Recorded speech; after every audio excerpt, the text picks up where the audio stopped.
Hi everyone, it's Niamh here and welcome to my art journaling channel. Today we're looking at a quick page in my craft journal and it's called Not Knowing When to Stop, because sometimes I just don't know when to stop. So I started off in this page. I already had some black on here and I was just adding in a little bit of colour. So I started off with some neutrals because I had those sort of neutrals in the background anyway.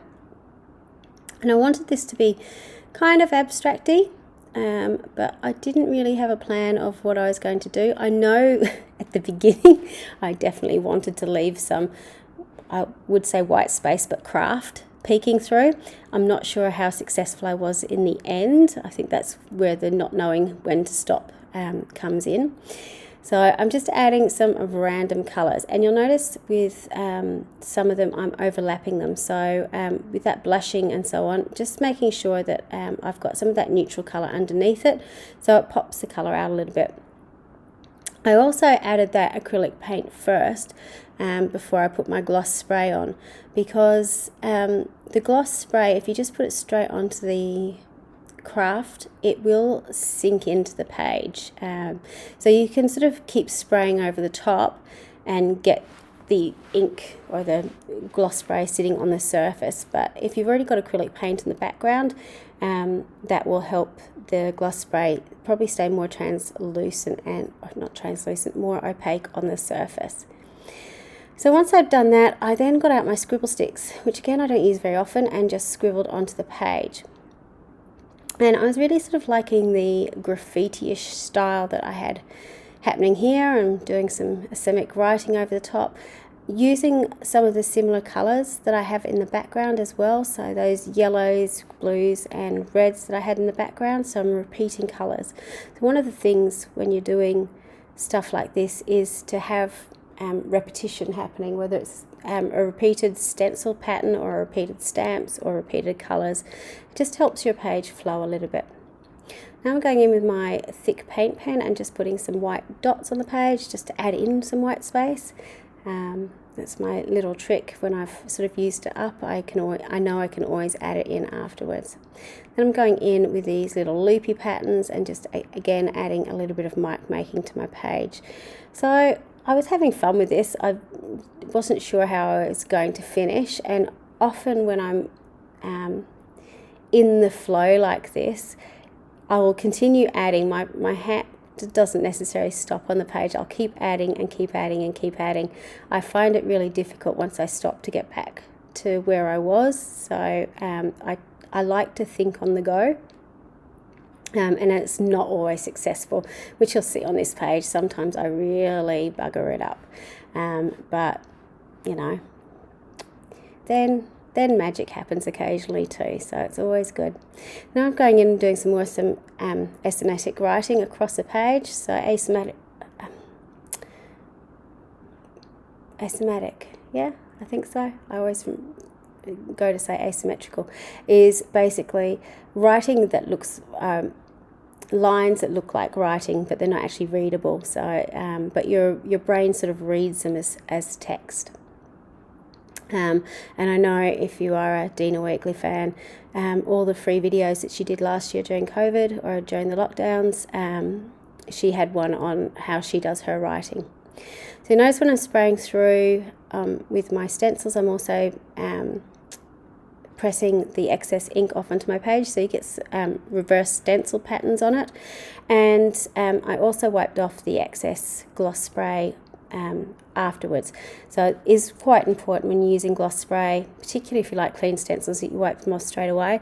I don't necessarily, but I do tend to press them off onto another page, for example.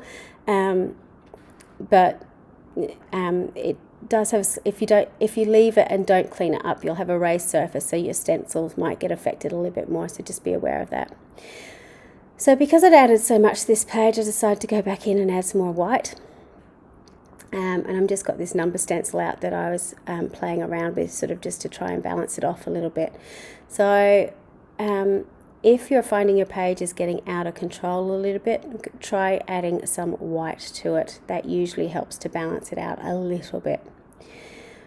So once I got to this point, I thought I was nearly finished, and I decided to put on this quote, "Be authentic." and leave it at that. And then I decided, oh, I might put on a figure. I couldn't work out where to do it. So this is one of the Dina Wakley chipboard figures. So I was trying to work out, you know, which one looked nice, which one would fit on my page. Lots of playing around, trying to balance the composition. Does it look better next to the word? Should it be further away? Then I decided, because I wasn't particularly happy with the left-hand side page, that I would try masking my image. So I have the coloured bit inside the figure and then sort of dulls it down around. I was originally going to do it with my sprays, but my sprays were blocked. So I decided I might go back and try paint. So this is one of the good reasons why I use acrylic paints, is you're going to see that very shortly. What I'm about to do just doesn't work very well if I've still got it in here. There I go again. So I put my image down, and then I decided to put some paint over the top to mask it off. So I'm starting off and making one side slightly darker than the other, and then sponging in around the image. Now, if you didn't have a chipboard shape like this, you can get stencils that look the same. You can cut out an image from a magazine and do the same sort of thing. But I really hated this. It was just really dark. I had all those vibrant colours in the background. I really didn't like it. So luckily in the background, because it was acrylic paint and because that acrylic paint was dry, I was able to wipe away all that paint when it was still wet. So that is one of the benefits of, I do work rather quickly. So paint doesn't tend to dry on my pages very fast unless I actually get my heat gun on it to dry it. So if you work fast enough, you can remove your paint and add another layer to sort it out. So once I had decided to do that, I went back and this happened a few days later. I had painted that chipboard piece red, which I liked, and I spattered some turquoise over it to pick up some of those colours in the background, and I added a little bit more yellow.